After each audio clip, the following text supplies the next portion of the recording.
Praise the Lord. मैं आज आपकी एक बार फिर से इस प्रातःकालीन रविवार की आराधना सभा में स्वागत करता हूं। हम लोग अपनी आज की आराधना सभा को शुरू करते हुए भजन संहिता 123 पढ़ेंगे।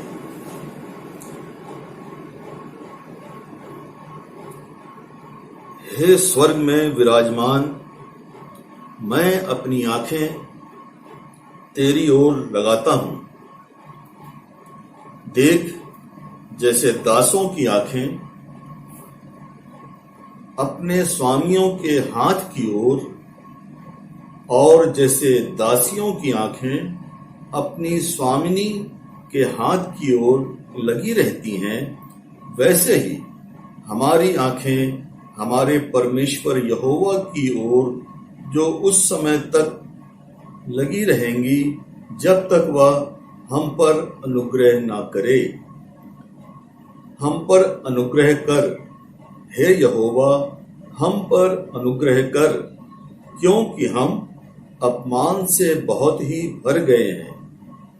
हमारा जीव सुखी लोगों के ठट्ठों से और अहंकारियों के अपमान से बहुत ही भर गया है।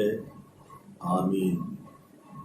काश के प्रभु हम सब की इस प्रार्थना को सुने और सबको उनके ठट्ठा करने वालों से बचा करके अपनी हिफाजत में रखे। आमीन। इस समय हम लोग एक गीत में शामिल होंगे और आप सबसे निवेदन है कि अगर आप लोग इस गीत को गा नहीं सकते हैं तो कम से कम साथ में जरूर से गुनगुनाएं। Song number 648। मेरा मन धो देना प्रभु, विनती करूं बार बार।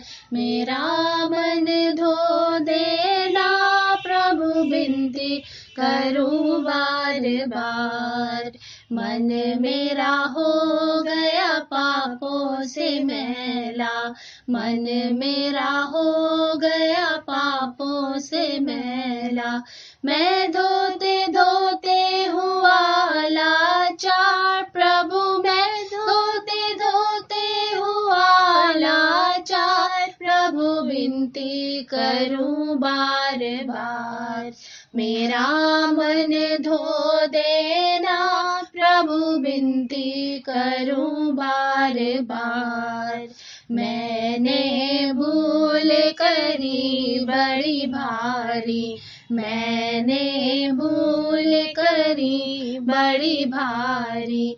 आया नहीं मैं तुम्हारे द्वार प्रभु, आया नहीं मैं तुम्हारे द्वार प्रभु, विनती करूं बार बार। मेरा मन धो देना प्रभु, विनती करूं बार बार। बाइबल भीतर मैंने पाया, बाइबल भीतर मैंने पाया। तुम ही हो दिल के धोवनहार प्रभु, तुम ही हो दिल के धोवनहार प्रभु, विनती करूं बार बार। मेरा मन धो देना प्रभु, विनती करूं बार बार। दास कहे इस पापी मन को, दास कहे इस पापी मन को। कृपा कर तुम दीजो निखार प्रभु, कृपा कर तुम दीजो निखार प्रभु, विनती करूं बार बार।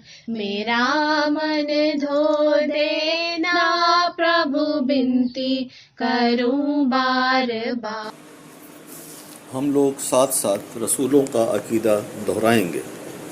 मैं एतकाद रखता हूँ खुदा कादिर मुतलक बाप पर, जिसने आसमान और ज़मीन को पैदा किया और उसके इकलौते बेटे हमारे खुदावंद यीशु मसीह पर कि वह रूहुल कुदूस से मुजस्सम होकर कुंवारी मरियम से पैदा हुआ, पैंतुस पिलातुस की हुकूमत में दुख उठाया, सलीब पर खींचा गया, मर गया और दफन हुआ, तीसरे दिन मुर्दों में से जी उठा, आसमान पर चढ़ गया और खुदा बाप कादिर मुतलक के दाहिने हाथ बैठा है, जहाँ से वह जिंदों और मुर्दों के इंसाफ करने को आएगा। मैं एतिकाद रखता हूँ रूहुल कुदूस पर, पाक कलीसिया आयाम पर, मुकद्दसों की रिफ़ाकत, गुनाहों की मुआफ़ी, जिस्म के जी उठने और हमेशा की ज़िंदगी पर। आमीन। छोटे छोटे बच्चे मूर्ख और समझदार के जीवन की गाड़ी के बारे में बता रहे हैं, आप लोग भी सुने। छोटी छोटी जीवन गाड़ी हाथ से नहीं बनती है, छोटी छोटी जीवन गाड़ी हाथ से नहीं बनती है, दूर दूर हो जाती है, दूर दूर हो जाती है, कैसी अद्भुत गाड़ी है, कैसी अद्भुत गाड़ी है, छोटी छोटी जीवन गाड़ी हाथ से नहीं बनती है। स्टेशन होते हैं स्वर्ग बनारस कहते हैं, दो स्टेशन होते हैं स्वर्ग बनारस कहते हैं, मौत का घंटा बजता है, मौत का घंटा बजता है, तब वो गाड़ी रुकती है, तब वो गाड़ी रुकती है, छोटी छोटी जीवन गाड़ी हाथ से नहीं बनती है। इंजन ड्राइवर नहीं है चलती है, इंजन ड्राइवर नहीं है पर दो पाँव से चलती है, दूर दूर हो जाती है, दूर दूर हो जाती है, कैसी अद्भुत गाड़ी है, कैसी अद्भुत गाड़ी है, छोटी छोटी जीवन गाड़ी हाथ से नहीं बनती है।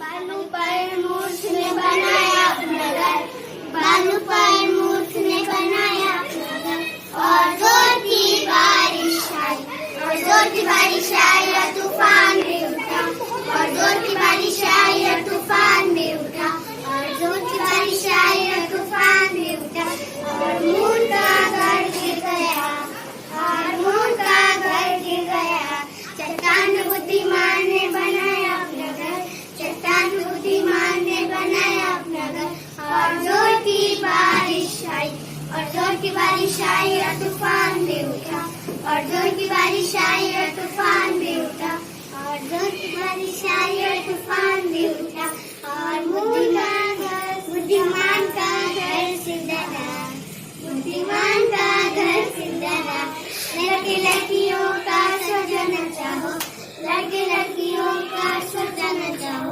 अपने दिल में प्रभु को आने दो, अपने दिल में प्रभु को आने दो। आज की सूचनाएं इस तरह से हैं कि जिस तरह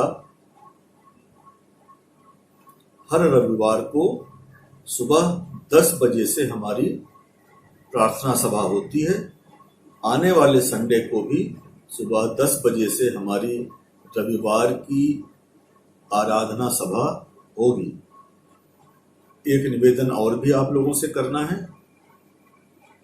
अगर कोई इस ऑनलाइन आराधना के समय अपना एक विशेष गीत गाना चाहता है, या बच्चे किसी प्रकार का कोई भी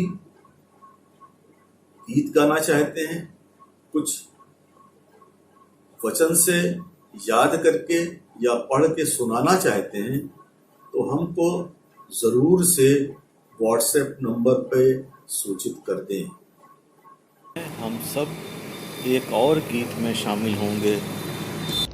सरी पर यीशु मुआ है, यीशु की सिताइश हो, वो मेरा शाफी हुआ है, यीशु की सिताइश हो, खुदावन यीशु है मेहरबान, वो नाम है मुझे खुशी लान और जिंदा करता मेरी जान। यीशु की सिताइश हो, मसीह ने लिया मेरा बार। यीशु की सिताइश हो, बचाया मौत से मुझ बदकार। यीशु की सिताइश हो, खुदावन यीशु है मेहरबान। वो नाम है मुझे खुशी लान और जिंदा करता मेरी जान। यीशु की सिताइश हो, मिट गए मेरे सब गुनाह। यीशु की सिताइश हो, मैं चलता हूँ आसमानी राह। यीशु की सिताइश हो, खुदावन यीशु है मेहरबान। वो नाम है मुझे खुशी लान और जिंदा करता मेरी जान। यीशु की सिताइश हो, वो नाम सुनाया जाता है। यीशु की सिताइश हो, बेचैन को सुख दिलाता है। यीशु की सिताइश हो, खुदावन यीशु है मेहरबान। वो नाम है मुझे खुशी लान और जिंदा करता मेरी जान। यीशु की सिताइश हो, जब होगी जिंदगी तमाम। यीशु की सिताइश हो, तब गाऊं उसकी हम मुदाम। यीशु की सिताइश हो, खुदावन यीशु है मेहरबान। वो नाम है मुझे खुशी लान और जिंदा करता मेरी जान। यीशु की सिताइश हो, खुदावन यीशु है मेहरबान। और नाम है मुझे खुशी लान और जिंदा करता मेरी जान। यीशु की सिताइश हो, यीशु की सिताइश हो। अब समय है कि हम लोग आज के वचन में चलेंगे। मत्ती की इंजील उसका 19वां अध्याय और 16वीं आयत से 22वीं आयत तक। मत्ती की इंजील 19वां अध्याय 16वीं आयत से और 22वीं आयत तक, जहां इस तरह से लिखा हुआ है, एक मनुष्य यीशु के पास आया और उससे कहा, हे गुरु, मैं कौन सा भला काम करूं कि अनंत जीवन पाऊं? उसने उससे कहा, तू मुझसे भलाई के विषय में क्यों पूछता है? भला तो एक ही है, पर यदि तू जीवन में प्रवेश करना चाहता है तो आज्ञाओं को माना कर। उसने उससे कहा, कौन सी आज्ञाएं?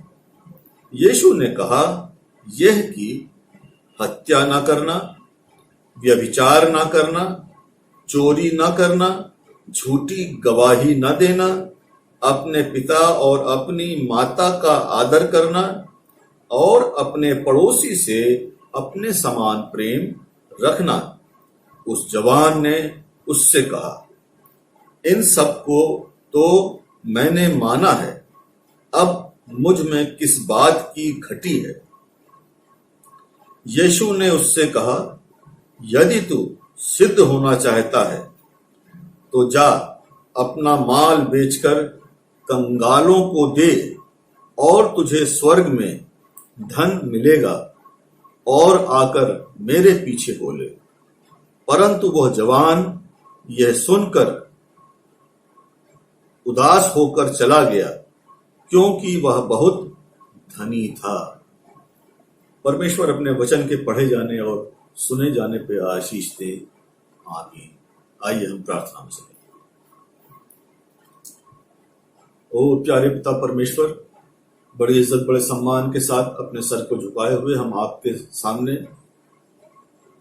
अपनी अपनी जगहों पे मौजूद हैं।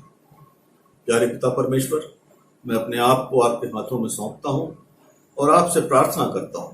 प्यारे पिता परमेश्वर, मुझे अपने हाथों में लें और पिता परमेश्वर मुझे इस्तेमाल करें, ताकि जो वचन आज आप अपने लोगों को मेरे माध्यम से पहुंचाना चाहते हैं वो आपके लोगों तक पहुंचे और मेरे माध्यम से पहुंचे। प्यारे पिता परमेश्वर, सुनने वालों पे आपकी आशीष और बरकत हो, इस वचन पे आपकी आशीष और बरकत हो, ताकि प्यारे पिता परमेश्वर ये वचन 60, 70 और 100 गुना फल लाने वाला हो सके। आमीन। Praise the Lord. जय मसीह की। अजीजों, जैसा कि हम सब जानते हैं कि आज का समय बहुत कठिन होता जा रहा है। आज के समय में अपनी जिंदगी को बसर करना एक मुश्किल काम बन गया है, और इस मुश्किल काम को आसान बनाने के लिए हर इंसान शुरू से ही ये कोशिश करता है कि उसका आने वाला जीवन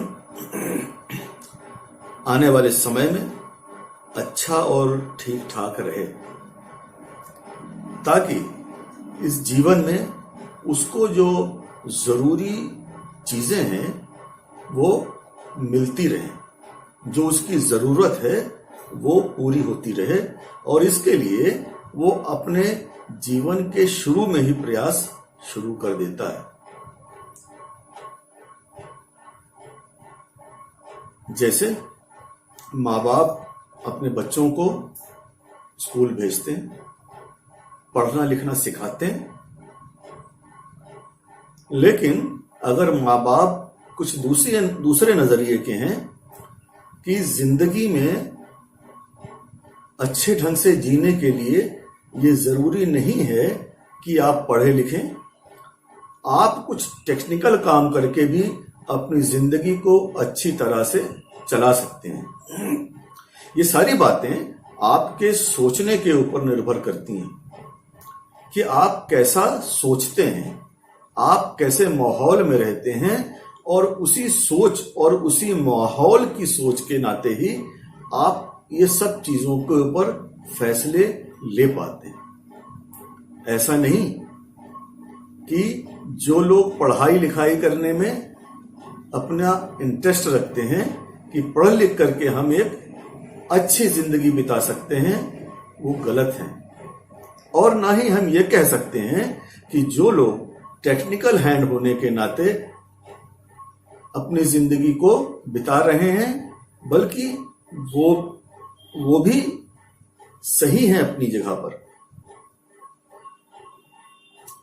ना तो टेक्निकल हैंड वाला किसी मायने में कम है, और ना पढ़ लिख करके किसी बैंक में, किसी ऑफिस में, किसी अधिकारी के पद पर या किसी क्लर्क के पद पर या किसी और पद पे अगर काम कर रहा है तो उसमें कोई बात नहीं है। बस बात इतनी है कि हम क्या सोचते हैं, हमको किस बात में, किस चीज में संतोष मिलता है, किस चीज में हमारी अंतरात्मा प्रसन्न चित्त रहती है कि हाँ, हमने अपनी जिंदगी में जो ठाना था, जो हमने सोचा था, उसको पाया और अब हम ठीक से रह रहे हैं।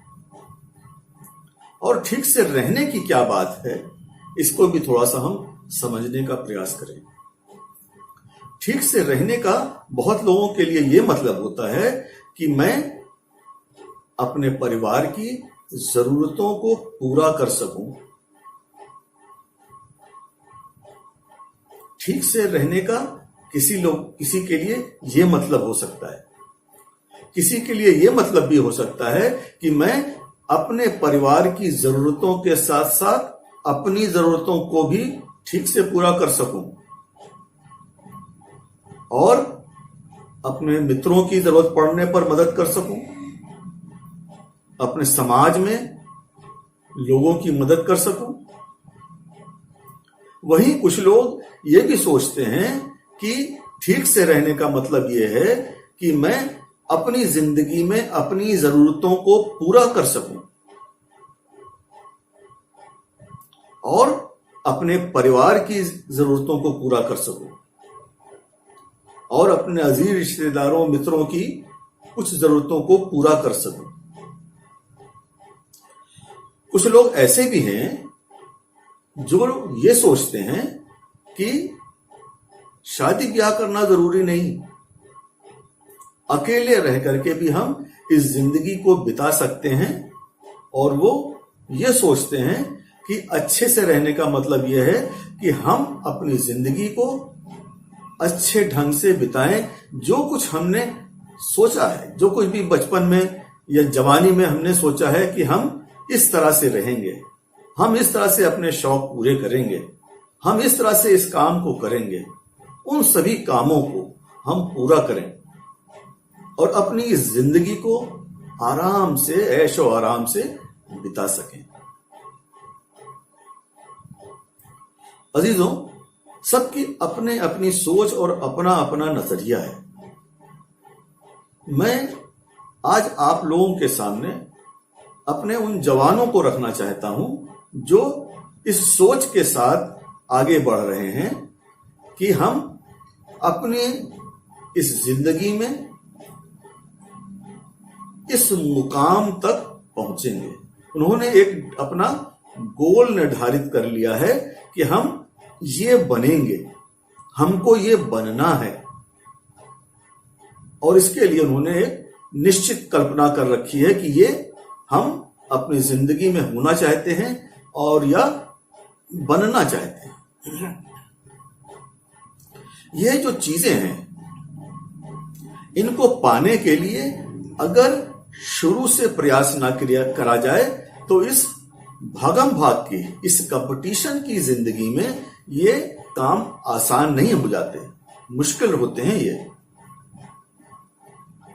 और हमारे जो माँ बाप हैं वो अपने बच्चों को इसमें मदद करते हैं कि वो पढ़ लिख करके अपनी जिंदगी में आगे बढ़ सकें, जो कुछ वो बनना चाहते हैं वो बन सकें। अगर अधिकारी बनने का उनका कोई सपना है तो वो अगर अधिकारी ना भी बन सकें तो कम से कम क्लर्क तो बन सकें। अगर आईएएस बनने का सपना उनका है, आईएएस ना बन सकें तो कम से कम पीसीएस तो बन सकें। और इसी तरह से माँ बाप और भी सोचते हैं कि अगर हमारा बेटा या हमारी बेटी डॉक्टर ना बन सके तो कम से कम मेडिकल लाइन में तो चला जाए, भले ही नर्स बने या और किसी मेडिकल पैरामेडिकल जो स्टाफ होते हैं उनके काम को करके अपनी जिंदगी को आराम से बसर कर सके। और इन कामों के लिए इस कंपटीशन के युग में बहुत मेहनत करनी पड़ती है। कंपटीशन का समय है और हर इंसान कंपटीशन के लिए जी तोड़ मेहनत करता है, क्योंकि हम सब जानते हैं कि हमारे देश की आबादी इस 135 करोड़ 26 लाख और 42,000 और कुछ आगे और गिनती है, इतनी 2019 की जनगणना के अनुसार थी। और इसमें से 50% लोग जवान हैं, यूथ हैं। जब देश की इतनी बड़ी आबादी हमारे जवानों की है तो उनके बीच आपस में कंपटीशन बहुत ज्यादा होता चला जा रहा है। उसका कारण यह है कि जिस रफ्तार से हमारे जवानों की संख्या बढ़ी है उस रफ्तार से हमारे देश में रोजगार या नौकरियां नहीं मिली हैं, नहीं बढ़ी हैं। लेकिन ये जो जनसंख्या विस्फोट है, इस जनसंख्या विस्फोट के नाते ये संभव नहीं हो पा रहा है कि हर एक के लिए उसकी मर्जी के अनुसार, उसकी योग्यता के अनुसार उसको नौकरी मिल सके। और इसीलिए ये चलता है इस समय कि हर बच्चा, हर माँ बाप अपने बच्चों को पढ़ाने के लिए, एजुकेट करने के लिए कंपटीशन में कैसे सफल हुआ जाए इसके प्रयास में लगा रहता है। और इस समय एक बात और भी मैं देखता हूं कि कंपटीशन की तैयारी करने वाले तमाम कोचिंग क्लासेस आजकल चलते हैं और उन क्लासेस में न सिर्फ पढ़ाई के बारे में, जो उनका सिलेबस है, जो कोर्स है, उसके बारे में बताया जाता है, बल्कि उनको मेंटली प्रिपेयर किया जाता है कि किस तरह से वो कंपटीशन में खरे उतर सकते हैं, किस तरह से वो कंपटीशन की तैयारी करें कि उसमें उनको सफलता मिले। और इसी चीज को ध्यान में रखते हुए तमाम तरह के मोटिवेटर्स अपना अपना भाषण, अपना अपना लेक्चर देते हैं और इन मोटिवेटर्स के बताए हुए रास्ते पे चल करके लोगों को सफलता भी मिलती है। एक मोटिवेटर की बात मैं सुन रहा था, वो अपने बच्चों से ये कह रहा था कि क्या आपने कभी सपना देखा है? क्या आपने सपना देखा है? लगभग सभी बच्चों ने हाथ उठाया, लगभग क्या सभी बच्चों ने हाथ उठाया कि हां, मैंने सपना देखा है। फिर अगला सवाल उनका यह था कि सपना क्या है? सपना क्या है? कौन इसको बताएगा? सपना क्या है, इसके बारे में तमाम बच्चों ने, लड़के लड़कियों ने अपनी अपनी बात को सामने रखा। जो उन्होंने सीखा था अपने अनुभव से, अपनी किताबों में पढ़कर, मैगजीन्स में पढ़ करके, जो कुछ भी उन्होंने सीखा था वो उन्होंने बताया। और उनके इस तमाम बातों को बताने के बाद उस टीचर ने जब उसको एक साथ परिभाषित किया, उन तमाम बातों को मिला करके, उन तमाम परिभाषाओं को निकाल करके अगर जब एक साथ परिभाषित किया तो देखिए उसमें क्या निकल करके सामने आया। वो ये निकल करके आया कि नींद की अवस्था में मस्तिष्क में घटनाओं अथवा चित्रों को देखना अथवा अनुमान करना स्वप्न या स्वप्न देखना है। क्या निकल करके सामने आया? टू सी और experience pictures and events in your mind while you are asleep। उस मोटिवेटर ने कहा नहीं नहीं, मैं आज आपको यह परिभाषा नहीं, कुछ दूसरी ही परिभाषा देने जा रहा हूं। सपना क्या है इसके बारे में मैं आपको एक आज दूसरा ही रास्ता दिखाऊंगा, दूसरी ही बात बताऊंगा, और वो ये है कि सपने वो होते हैं जो खुली आंख से देखे जाते हैं। इस परिभाषा के अनुसार नींद की अवस्था में जो हम सपना, जब हम जो चित्रों को देखते हैं, जो कुछ भी हम देखते हैं वो सपना है। लेकिन मैं आपसे कह रहा हूं कि जो खुली आंख से देखा जाता है वो सपना है। और न सिर्फ खुली आंख से देखने वाला सपना है, बल्कि उसमें एक चीज और भी है। सपना वो होता है जो आपको सोने ना दे। सपना वो होता है जो आपको सोने ना दे।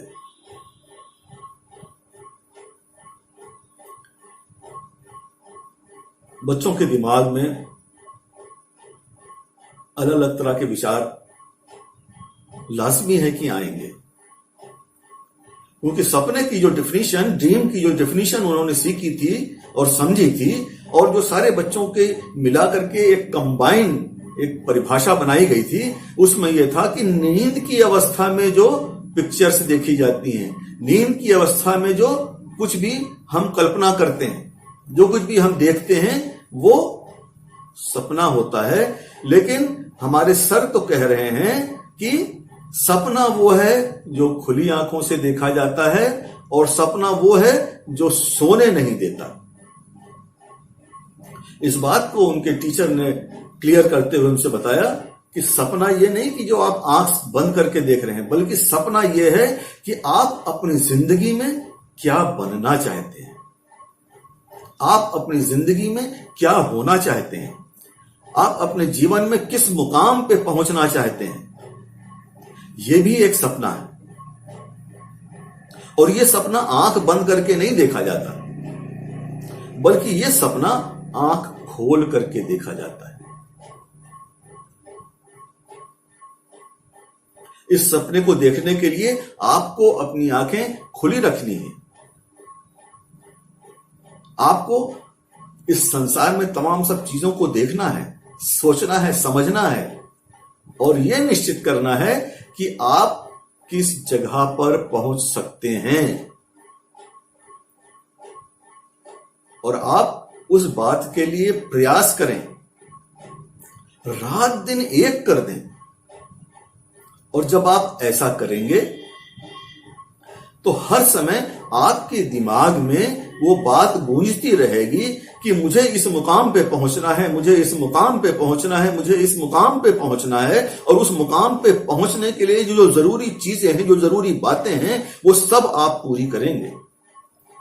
पहली बात तो यह है कि आप लोग इस बात को निश्चित करेंगे कि आपको कड़ी मेहनत करनी है।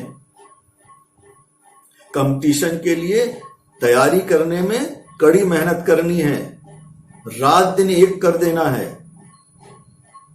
और जहां तक हो सकता है जितनी भी इंफॉर्मेशन हमको अपने सिलेबस के रिलेटेड मिल सकती हैं, उन सब को हमें जमा करना है। चाहे हमें गूगल सर्च करना पड़े, चाहे हमें अपने मित्रों से किताबें मांगनी पड़े, चाहे हमें लाइब्रेरी में जाकर के घंटों घंटों पढ़ना पड़े। और जब ऐसा होता है तो हमको रातों को नींद नहीं आती। बच्चों, जब आप लोग इस तरह के जुनून को पाल लेते हैं और आपका अचीवमेंट, जहां आप पहुंचना चाहते हैं, जिस गोल को अचीव करना चाहते हैं, वो गोल जब आप ठीक से निर्धारित कर लेते हैं तो उसके लिए फिर आप पूरे प्रयास करने लगते हैं, और दीवानगी की हद तक जब आप प्रयास करते हैं तो जरूर से सफल होते हैं।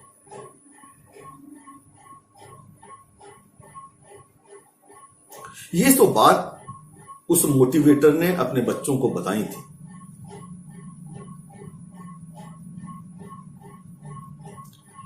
लेकिन मैं या मेरे जैसे और लोग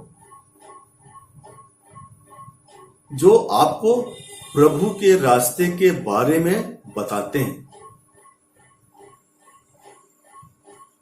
वो इन दो बातों के अलावा भी कुछ बातें आपको बताना चाहते हैं।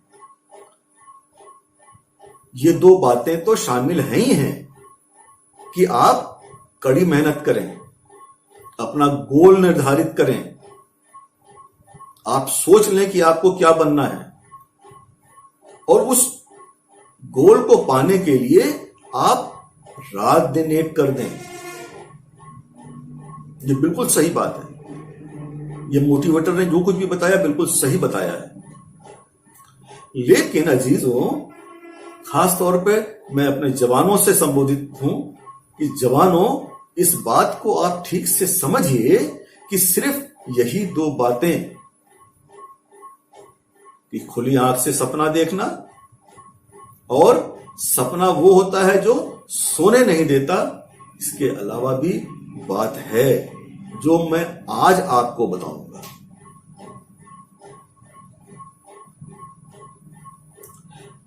जब कोई आदमी सफलता के मुकाम पर पहुंच जाता है,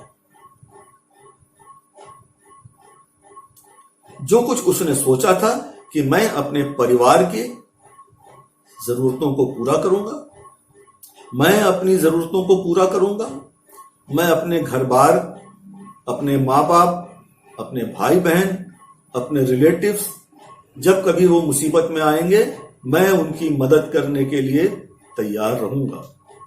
और इन सब के लिए जरूरी है कि उस मुकाम तक पहुंचा जाए, सक्षम हुआ जाए कि उनकी मदद की जा सके। अगर मदद करने की इच्छा बहुत है और हम इस लायक नहीं कि हम मदद कर सकें, तो मदद क्या करेंगे? इसलिए जरूरी है कि हम जी तोड़ मेहनत करके इस संसार में ऐसी पोजीशन को पा सकें कि तब हमारे पास रुपया, पैसा, रुतबा और हमारे संपर्क ऐसे हों कि हम दूसरों की मदद कर सकें।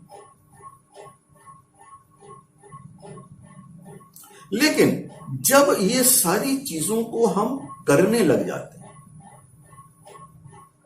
इन सारी चीजों को हम लगातार करते रहते हैं, तब भी हमारे दिलों में, हमारे मनों में एक कसक रहती है, कुछ कमी खटकती रहती है,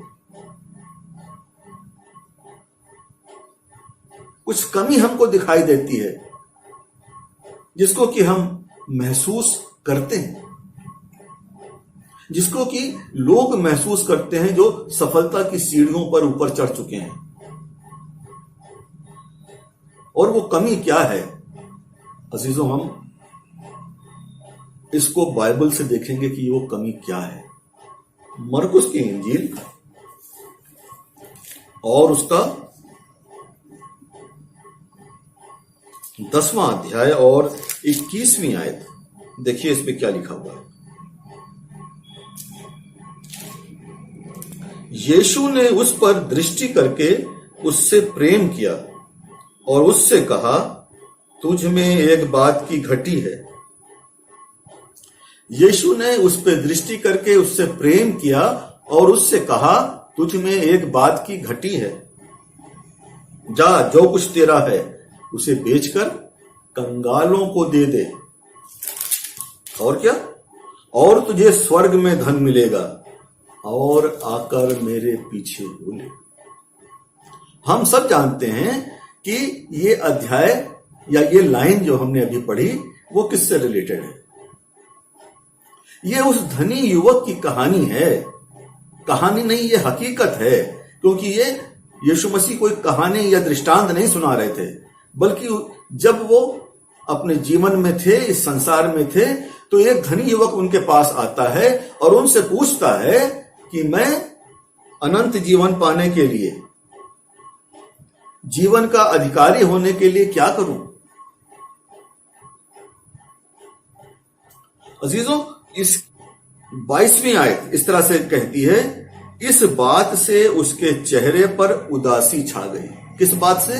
इस बात से कि जा अपना सब कुछ कंगाल बेचकर कंगालों को दे दे और आकर मेरे पीछे करके उसके चेहरे पे उदासी छा गई और वह शोक करता हुआ वहां से चला गया, क्योंकि वो बहुत धनी था।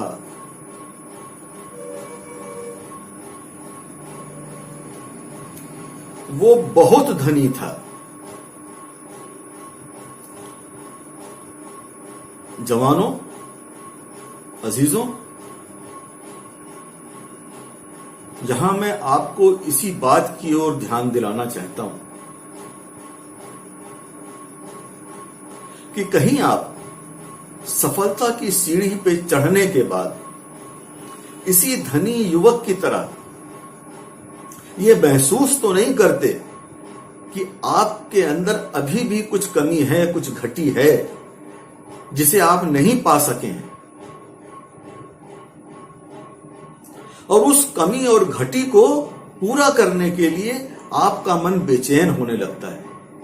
और जैसे जैसे समय बीतता जाता है, ये कमी और ये घटी आपको ज्यादा महसूस होने लगती है और ज्यादा महसूस होने लगती है और ज्यादा महसूस होने लगती है, बेचैन करने लगती है।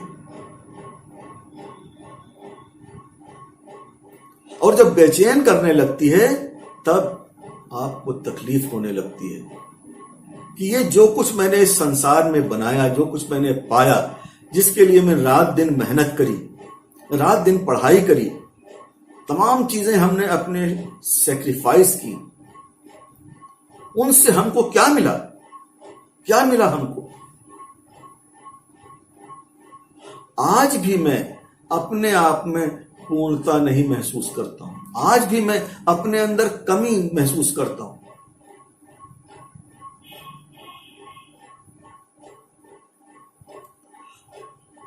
जवानों, अजीजों, जहां पे ये घटी या कमी महसूस हो रही है,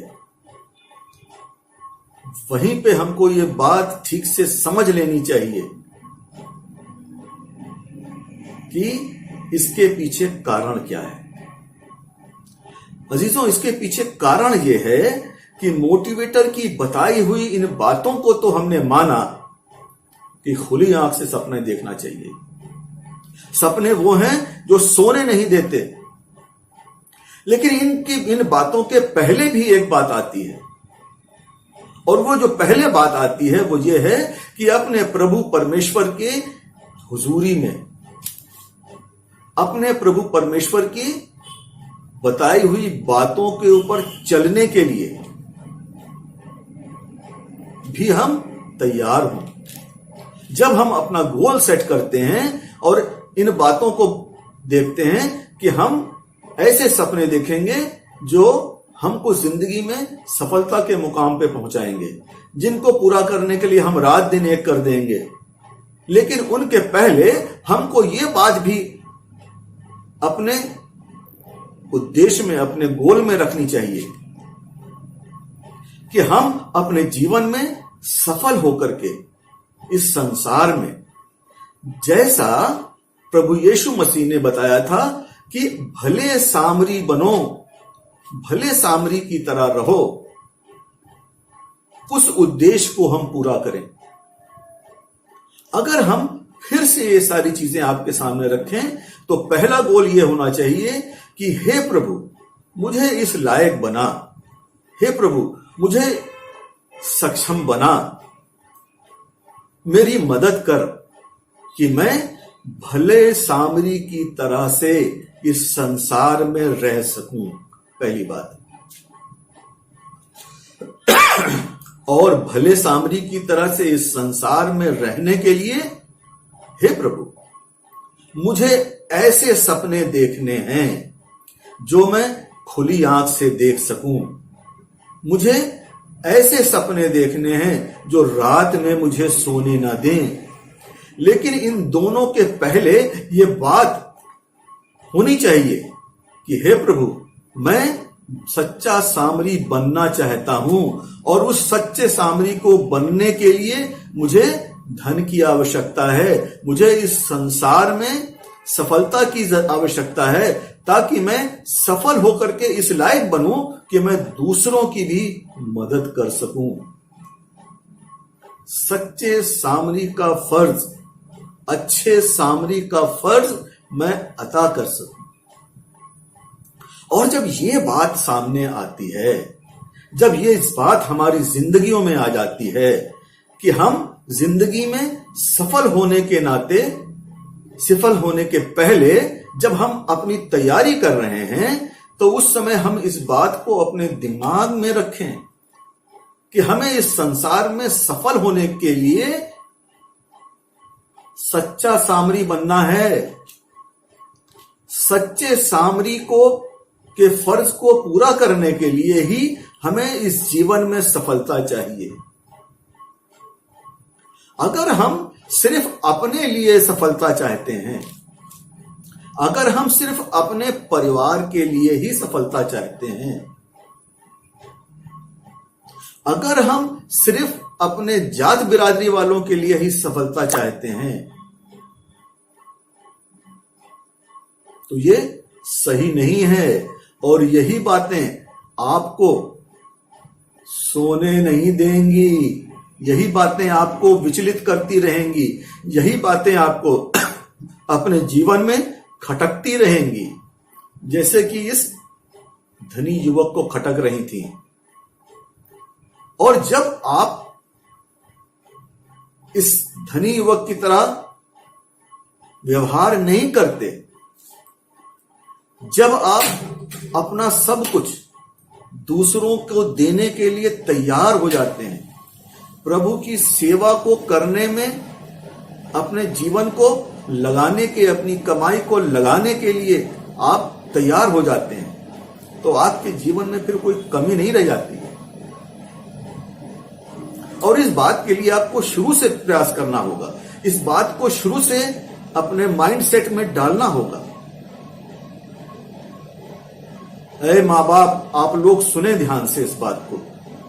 अपने बच्चों को आप तमाम बातें जिंदगी में सफल होने की बताएं, इस संसार में सफल होने की बताएं, लेकिन उन सफल होने की बातों के पीछे पर्पस क्या होना चाहिए ये भी ठीक से समझाएं।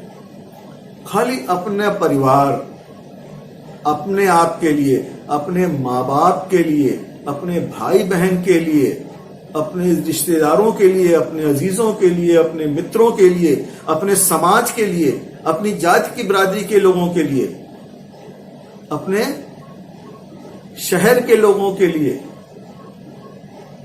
सिर्फ उनके लिए नहीं, बल्कि हमको इस संसार में जो जरूरतमंद हैं उनकी मदद के लिए आगे आना है। और इस काम के लिए हमको इस संसार में तैयार होना है। और तैयार होने के लिए हमको उन तमाम बातों को पूरा करना है जो हमको इस संसार में एक मुकाम तक पहुंचा सकती हैं। उस मुकाम तक पहुंचने के लिए हमको जी तोड़ मेहनत करनी है। जो हमारे टीचर्स ने सिखाया है, बताया है, उनके उस बताए हुए रास्ते पे चलना है। और जब हमारा माइंडसेट, हमारे बच्चों का माइंडसेट इस तरह का होगा कि हम इस संसार में जो कुछ भी पाना चाहते हैं, जो कुछ भी हम सफलता हासिल करना चाहते हैं, उसके पीछे सिर्फ यही उद्देश्य नहीं है कि हम अपने आप की, अपनी जिंदगी, अपने परिवार की जिंदगी, अपने लोगों की जिंदगी को खुशहाल बना सकें। उनके माइंडसेट में दूसरों को खुशहाल बनाने से पहले अच्छे सामरी की तरह व्यवहार करने की, अच्छे सामरी की तरह बर्ताव करने की इच्छा भी होनी चाहिए। अगर हम इस तरह की इच्छा अपने बच्चों के मन में डालेंगे, पढ़ो बच्चों, पढ़ाई करो, जिंदगी में कुछ बनना है, नहीं सारी जिंदगी परेशान होगे, सारी जिंदगी दुखी रहोगे, और फिर तब याद करोगे जब समय निकल जाएगा कि काश मैंने उस समय अपनी बात को, अपने माँ बाप की बात को माना होता, अपने बड़ों की बात को माना होता, अपने टीचर की बात को माना होता, तो आज हमको ये दिन देखना ना पड़ता। आज हमारे पास एक अच्छी नौकरी होती, एक अच्छा रोजगार होता, आज हमारे पास एक हुनर होता जिसके के द्वारा हम अपनी जिंदगी को सफल बना सकते थे, जिसके के द्वारा हम अपनी जिंदगी में जो कुछ हम चाहते थे उसको पा सकते थे। खाली यही बात नहीं, बल्कि इन सब बातों को पाने के लिए, इन सब बातों को करने से पहले हमें एक उद्देश्य और भी सेट करना है कि इन सब चीजों को हम करेंगे, लेकिन इसका मेन पर्पस क्या होगा, इसका मेन जो मुख्य हमारा उद्देश्य होगा वो क्या होगा कि हम सच्चे सामरी की तरह से इस संसार में रह सकें। और जब हम इस तरह से अपने जीवन को बिताएंगे, जब हम इस तरह से सफलता की सीढ़ी पे चढ़ेंगे इन उद्देश्यों को लेकर के कि हमको सच्चे सामरी की तरह से बर्ताव करना है, हमको सच्चे सामरी की तरह से लोगों की मदद करनी है, और अपने इसके साथ साथ अपने आप को भी, अपने परिवार को भी, अपने अजीजों रिश्तेदारों को भी हमें आगे बढ़ाना है, तब सही मायने में हम इस संसार में सफल हो पाएंगे। तब इस धनी आदमी की तरह जब कोई समय आएगा तो हम निराश या दुखी नहीं होंगे, हमको कमी खटकती नहीं रहेगी, बल्कि हम हर परिस्थिति में, चाहे धन हमारे पास किसी कारणों से चला भी जाए, जमीन जायदाद किसी वजह से चली भी जाए, हमारे यार दोस्त, हमारे अजीज रिश्तेदार इस संसार में हमें छोड़ भी दें, तो भी हमें कमी खटकेगी नहीं, हमारा दिल नहीं टूटेगा, हम डिप्रेशन में नहीं चले जाएंगे। अगर हमने अपने आप को इस बात के लिए तैयार कर लिया है कि हम जो कुछ भी करेंगे उसमें हमारा पहला स्थान परमेश्वर को होगा, हम पहला स्थान परमेश्वर को देंगे, परमेश्वर की बताई हुई बातों को देंगे, उनके बताए हुए मार्ग पर हम चलने के लिए, इन तमाम चीजों को इस संसार में सफल होने के लिए हम कोशिश करेंगे। काश के अजीजों हम इन बातों को समझ सकें, जवानों काश कि आप लोग इन बातों को समझ सकें, ताकि आने वाले समय में जब आप सफलता की सीढ़ी पे चढ़ते हैं, सफलता पा लेने के बाद आपको इस धनी युवक की तरह शोकित या उदास ना होना पड़े। समय एक सा नहीं रहता, जिंदगी उतार चढ़ाव का नाम है, उतार चढ़ाव होता रहता है। जब हम परमेश्वर को अपना पहला स्थान देते हैं, परमेश्वर के बताए हुए रास्ते पे हम चलते हैं, जब हम सच्चे सामरी की तरह व्यवहार करते हैं, अच्छे सामरी की तरह व्यवहार करते हैं, तब हम सफल होते हैं। वही सफलता है। और तब मन में कोई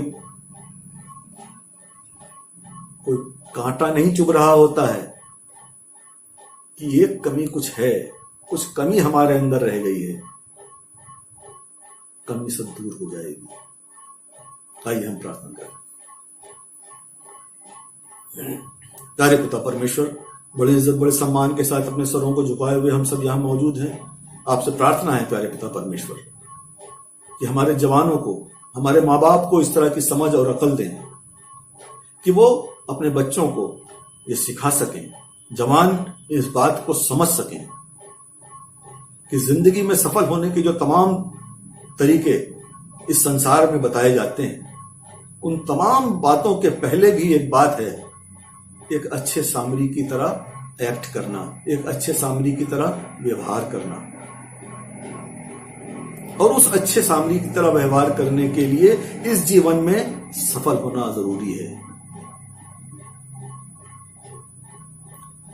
काश कि ये वचन लोगों के दिलों में काम करे और ये वचन 60, 70 और 100 गुना फल लाने वाला हो सके। यीशु मसीह के नाम से मांगते हैं, आमीन। तेरी शीरीन आवाज़ मैं सुनता हूँ खुदा, बुलाते पास उस चश्मे के, सलीब से जो बहा, आता हूँ मसीह, आता तेरे पास, धो के साफ कर चश्मे से जो बहता क्रूस से खार, आता कमज़ोर लाचार, देख मेरी हालत को, नजासत से कर पाको साफ, कि एक भी दाग ना हो। आता हूँ मसीह, आता तेरे पास, धो के साफ कर चश्मे से जो बहता क्रूस से खास। मसीह तू बख्शता है कामिल प्यारी माँ, कामालों में दौर चैन आराम, ज़मीं पर और आसमान।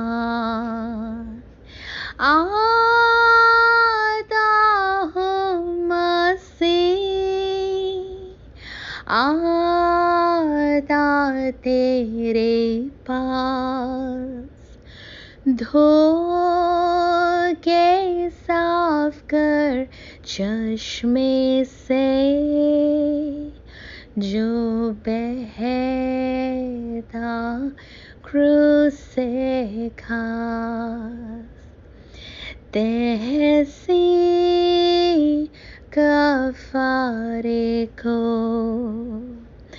तहसी मुतफ़ज़ल को, तहसी मसीह की बख्शिश को, अब मिल के सब कहो। आता हूँ मसीह, आता तेरे पास, धो के साफ कर चश्मे से जो बहता क्रूस पर खास, जो बहता क्रूस पर खास। हमारे खुदावंद यीशु मसीह का अनुग्रह, परमेश्वर पिता का प्रेम और पवित्र आत्मा की सहभागिता हम सब के साथ, दुनिया के तमाम ईमानदार लोगों के साथ हमेशा हमेशा होती है। आमीन। सबको जय मसीह की